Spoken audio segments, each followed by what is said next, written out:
Hey everybody, it's Scott at the Pedal Guy. How you doing? Well, we're all about pedal demos, pedal knowledge, and pedal sales. I love pedals, and so do you. In this video, I'm going to take you through some optimization tips for the brand new Nux Mg30. I've received a lot of questions about this since it's released a couple of weeks ago, and I figured now would be as good a time as any. But before we get to it, take a second and subscribe to the channel. Hit that subscribe button, and if you like this video, give me a thumbs up because it helps my video in the algorithm. It helps spread the word about my channel, and I would so very much appreciate your support. And if you're already subscribed to my channel, you might notice I'm using a brand new camera. What do you think? Use the comment section and let me know. Okay, now let's get to it. Okay, we're going to be concentrating on the global settings, so in order to access those, use the Home/Global button. Just simply press and hold, and that will launch the global settings. And at that point then, you just use the rotary encoder to select the setting that you want to get to, and then press the rotary encoder again to get there. So we're going to start with pre-EQ. The pre-EQ section alters the signal of whatever you're plugging into the Mg30 before it goes through the processing of the Mg30. So this is where you can make adjustments to amplitude, and you can also make adjustments to the EQ curve.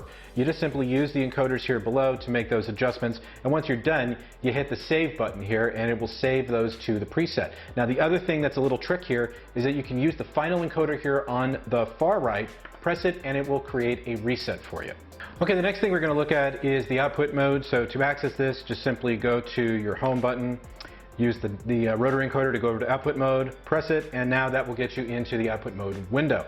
Now this is where you set up how the Mg30 works in combination with your amplifier, or if it's in a studio environment, where you can be in studio direct mode, where you're working with your studio monitors, or you can use combo front, stack front, where it will bypass the cabinet section of the Mg30 and the combo rear and stack rear that sound best when plugged into the effects return of your amp, whether it's a stack or a combo. And there's also 3 bands of EQ on top of that.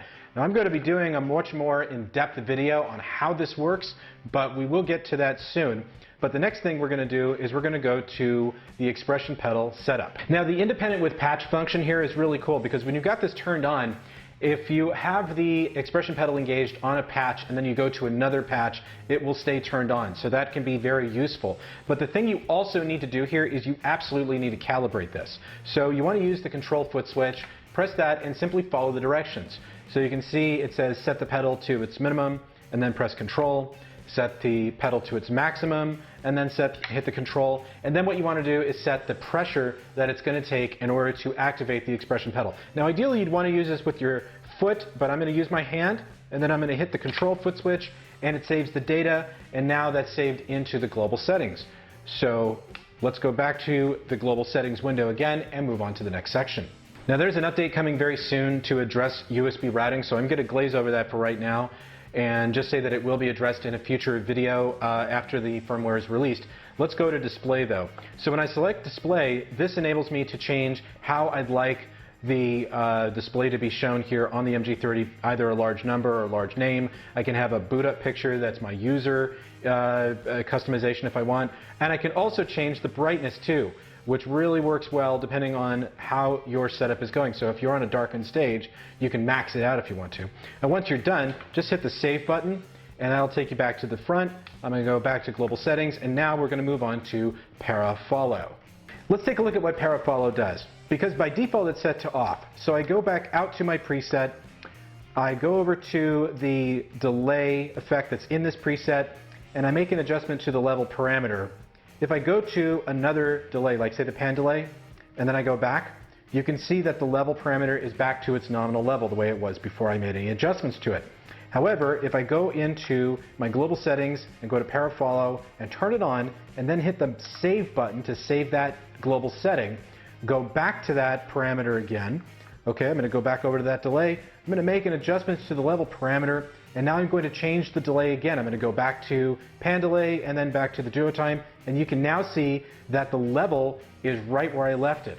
That makes it a very powerful feature if you're trying to just A/B different effects quickly and you want to adjust the parameters, but you don't want to lose those adjustments when you go from effect to effect. So hopefully you'll find some really good use out of that one. The final three global settings are pretty quick and dirty here. You have factory default, which is a reset. So only do this if you have to reset the MG30. You've got a little game here, which is a snake game. I haven't played it, but because I'm shooting too many videos, I don't have time to play games. But you can do that if you want to. And then you also have an info window that'll tell you everything you want to know about the MG30, like the current firmware and all that. But in any case, if you want to go back out to the home screen, just hit that home global button a couple times and that'll get you out to the home screen. And now you're ready to start using the MG30. So that's how you optimize your MG30. I hope you found this video helpful, and we'll see you soon. Well, thanks for stopping by. I hope you enjoyed this video. If you have any further questions, be sure to visit us at thepedalguide.com. But in the meantime, follow us on Facebook, follow us on Instagram, and also be sure to subscribe to our YouTube channel for weekly videos and tutorials. Thanks for stopping by here at thepedalguide.com, where I love pedals and so do you.